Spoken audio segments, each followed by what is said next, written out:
이번 주제는 성경적 회개에 대하여 살펴보도록 하겠습니다. 오늘날 수많은 강단에서 회개라는 단어가 그 참된 무게를 잃어버린 채 너무도 가볍게 선포되고 있습니다. 많은 사람들이 회개를 단지 자신이 지은 잘못에 대해 마음 한구석으로 찝찝함을 느끼는 정도의 도덕적 뉘우침으로 오해하곤 합니다. 심리적으로 후회나 일시적인 감정적 동요를 참된 영적 회개와 혼동하고 있습니다. 우리는 단순히 기분이 나아지기 위해 혹은 죄의 결과가 두려워서 눈물을 흘리는 것을 회개라고 착각해서는 안 됩니다. 성경적인 참된 회개는 인간의 얕은 감정에서 비롯되는 것이 아니라 성령님의 강력한 조명하심 아래 전 인격에서 일어나는 철저한 지각 변동입니다. 그렇다면 성경이 말하는 회개가 무엇인지 좀 더 자세히 살펴보도록 하겠습니다. 첫째로 성경적 회개는 후회가 아니라 마음의 변화입니다. 많은 사람들이 자기가 지은 죄 때문에 눈물을 흘리고 괴로워하는 것을 회개라고 착각합니다. 고린도후서 7장 10절은 분명히 말씀합니다.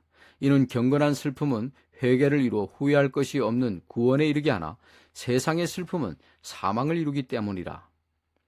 도둑질하다가 걸린 도둑도 감옥에 가는 것을 두려워하여 눈물을 흘립니다.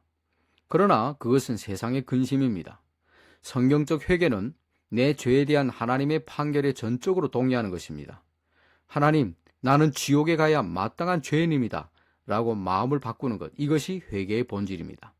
그러나 많은 사람들은 일시적인 마음의 후회와 결단을 회개라고 생각하는데 그것은 베드로후서 2장 22절에서 개는 자기가 토한 것으로 되돌아가고 씻긴 암돼지는 자기의 진창 속에 뒹군다는 말씀처럼 마음의 변화가 전혀 일어나지 않은 것입니다. 둘째로 마음의 참된 변화는 반드시 행동과 방향의 전환을 가져옵니다.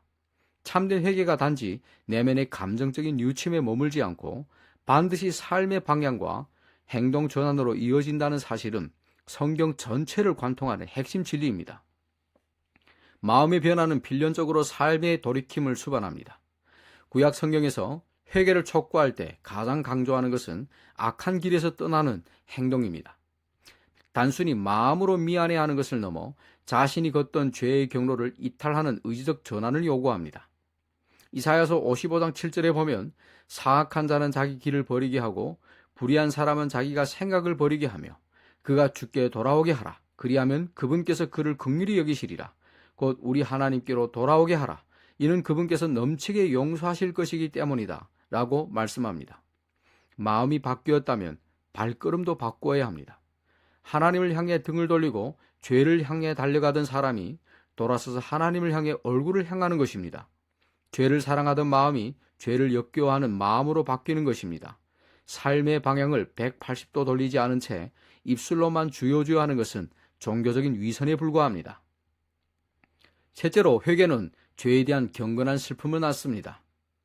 고린도후서 7장 10절에서 우리가 보았듯이 이는 경건한 슬픔은 회개를 이루어 후회할 것이 없는 구원에 이르게 하나 세상의 슬픔은 사망을 이루게 하기 때문이다라고 말씀합니다.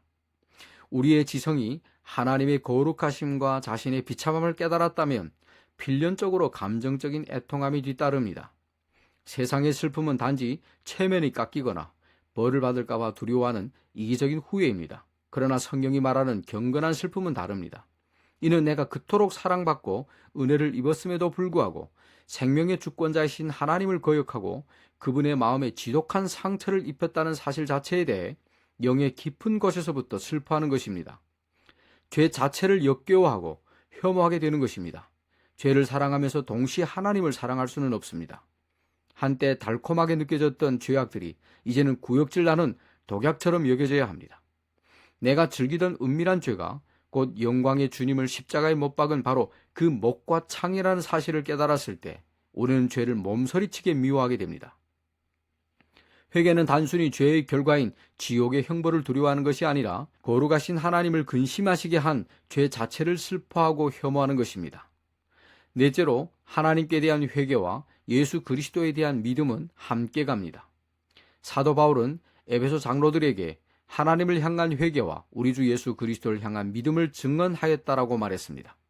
나 자신의 의를 철저히 포기하고 무가치함을 깨닫는 것과 십자가에서 흘리신 예수 그리스도의 피만이 나의 유일한 소망임을 붙잡는 것은 결코 분리될 수 없습니다. 회개 없는 믿음은 거짓 확신이며 믿음 없는 회개는 자기 연민일 뿐입니다. 그렇다면 우리의 결심이나 의지만으로 굳은 마음을 깨뜨릴 수 있을까요?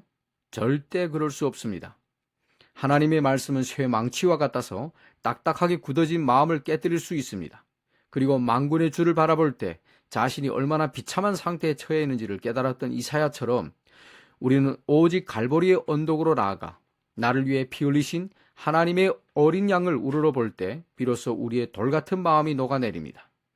그리스도의 십자가를 바라보지 않는 회개는 자기 학대나 율법주의에 불과합니다. 참된 회개의 눈물은 항상 그리스도의 볼과 섞여 흐릅니다. 사랑하는 형제 자매 여러분, 성경의 거울 앞에 자신을 비춰 보십시오. 여러분은 죄에 대해 슬퍼하며 돌이키셨습니까? 스스로의 영적 상태를 깊이 점검해 보십시오. 여러분은 단지 지옥의 형벌을 받는 것이 두려워 죄를 숨기고 있습니까? 아니면 죄 자체를 미워하며 그 죄를 끊어내기 위해 피 흘리기까지 싸우고 있습니까? 십자가의 은혜는 값싼 도덕주의로 얻을 수 있는 것이 아닙니다. 자신의 죄인됨을 인정하고 오직 십자가의 공로만을 붙드는 상한 영으로 주님 앞에 나아가십시오. 그분은 진실로 돌이키는 자를 결코 내치지 않으시고 넘치는 은혜로 안아주실 것입니다.